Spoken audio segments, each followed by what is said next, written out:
Vamos lá. Como são feitas as contribuições hoje em dia? O que a gente tem que ter como premissa?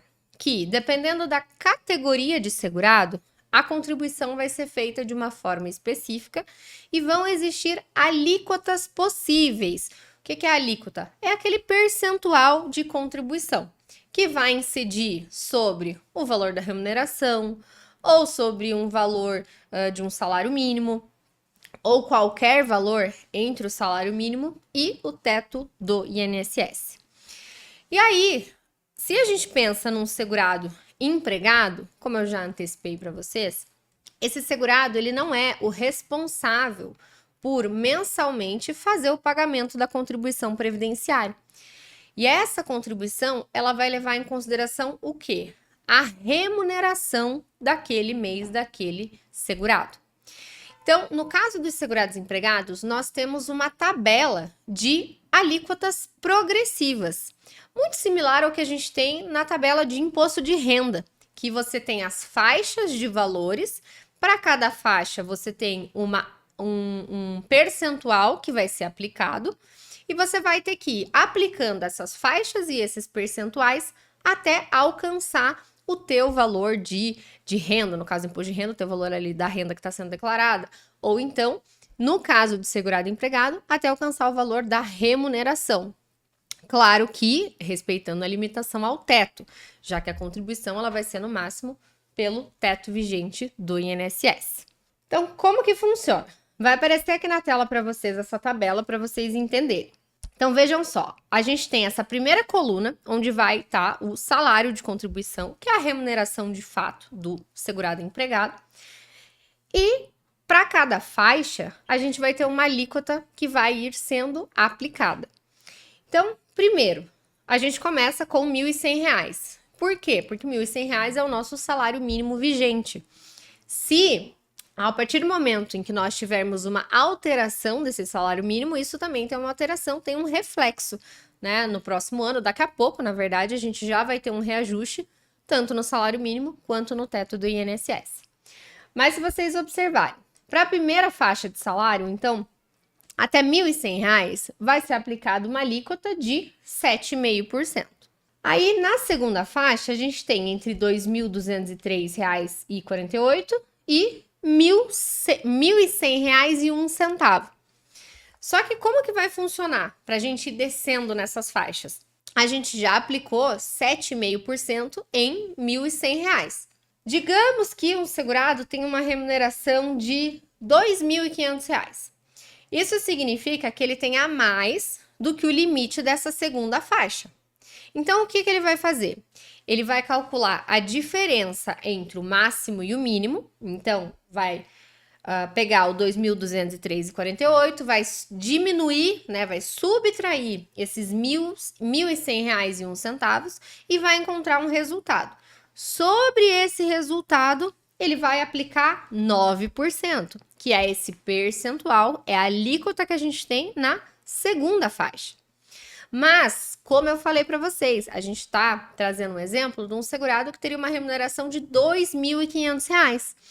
Então, a gente sabe que ele vai entrar na terceira faixa. E aí, a gente vai fazer a mesma coisa. A gente vai pegar a remuneração dele, que é de R$ 2.500, e vai diminuir, então vai fazer essa conta de os R$ 2.500 menos R$ 2.203,49. Vamos encontrar um valor. Sobre esse valor, a gente vai aplicar quanto? O terceiro percentual, 12%. E aí, ao fim, soma-se todos esses valores que foram encontrados e, a partir daí, consegue encontrar a alíquota efetiva, que é o percentual que, de fato, incidiu naquela remuneração total do segurado. Por mais que aqui a gente esteja falando em alíquotas de 7,5%, 9%, né, 12%, 14%, não confundam essas alíquotas reduzidas com as alíquotas reduzidas que nós temos para o contribuinte individual e para o facultativo, porque são diferentes, tá? A forma, em especial, a forma que o segurado empregado faz as suas contribuições, ela vai ser bem distinta do que um contribuinte individual ou um facultativo. tá? Por quê?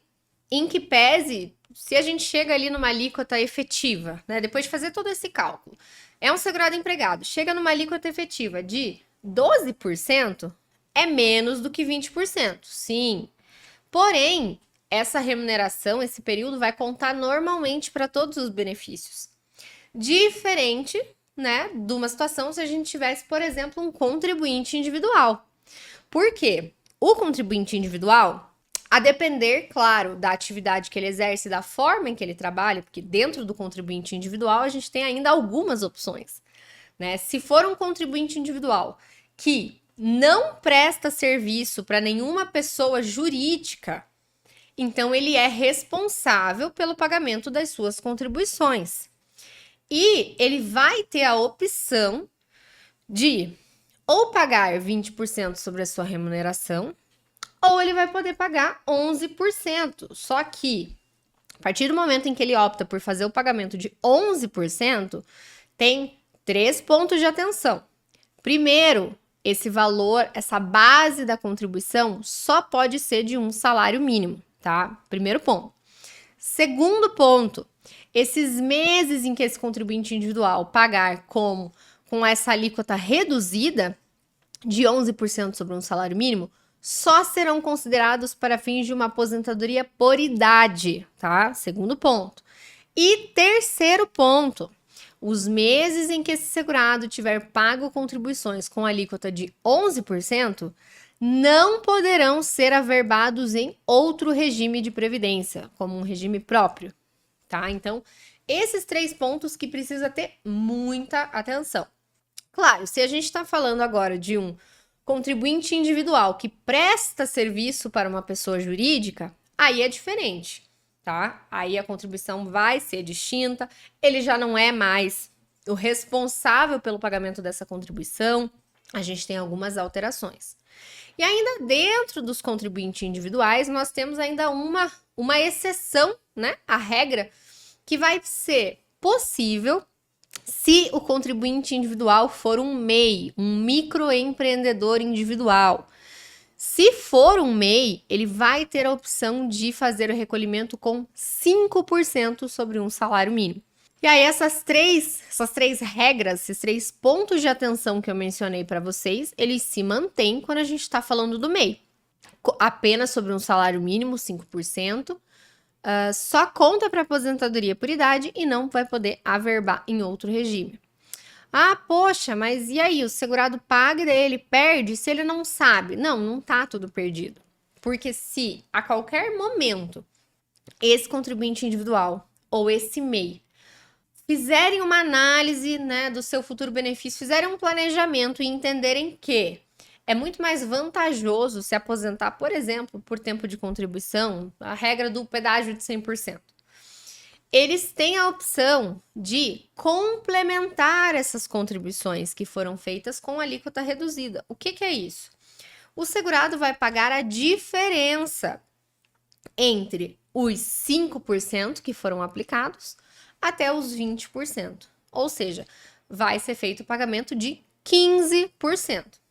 Aqui a gente não tem alteração da base, tá? Por isso que é tão importante ter o planejamento nessas situações.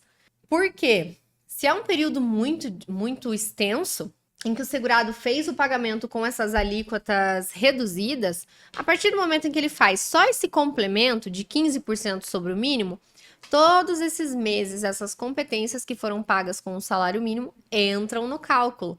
E o que a gente sabe? Que com a reforma da Previdência é feita a média de todos os salários de contribuição. Então, se você injeta, né, insere ali nesse cálculo vários meses de um salário mínimo, a probabilidade de reduzir a média do segurado é muito alta, tá? Então, isso tem que ter muita atenção.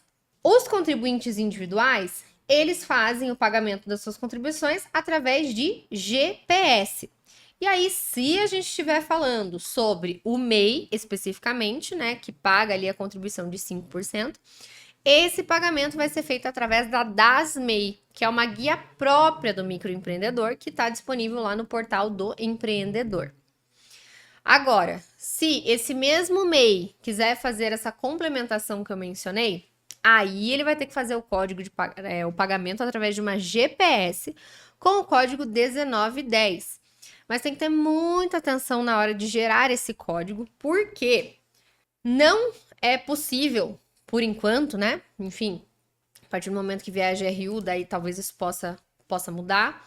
Mas não é possível emitir esta guia de complementação, por exemplo, pelo site da Receita, que hoje é uma possibilidade dos contribuintes individuais. Eles podem emitir a GPS pelo site da Receita Federal, né? Pelo SAL, que é o Sistema de Acréscimos Legais. Agora, esse código específico do MEI não é possível. Ou seja, o MEI que quiser fazer a complementação vai precisar comprar uma guia, fazer o preenchimento manual e ir e fazer o pagamento. Então, a chance de se preencher alguma coisa errada, aquilo não ser considerado ou qualquer coisa do gênero é muito grande, então tem que tomar bastante atenção. E por fim, nós temos também os segurados facultativos, que também fazem o pagamento das suas contribuições através da GPS, né? Até então. E esses segurados também vão ter 3 opções de alíquotas: 20% sobre qualquer valor entre o salário mínimo e o teto, 11% apenas sobre um salário mínimo, e aqueles 3 pontos que eu mencionei para vocês se mantêm. Toda vez que a alíquota for inferior a 20%, a gente tem essas 3 questões: apenas um salário mínimo, apenas para aposentadoria por idade e não pode averbar em outro regime. E ainda o facultativo vai ter a alíquota de 5%, mas que não é para qualquer segurado facultativo, tá? Não basta querer fazer a contribuição, porque é uma contribuição com valor mais baixo, tá? Essa alíquota, ela é destinada a segurados facultativos de baixa renda, que se dediquem exclusivamente às atividades domésticas. Então, existe uma série de limitações.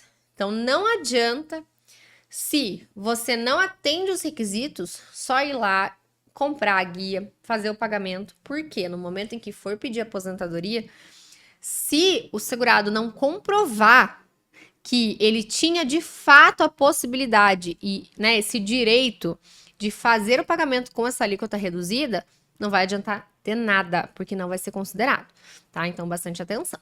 Muito obrigado pela sua companhia. Se você quiser saber mais sobre este assunto, a live ficou salva na íntegra no nosso canal.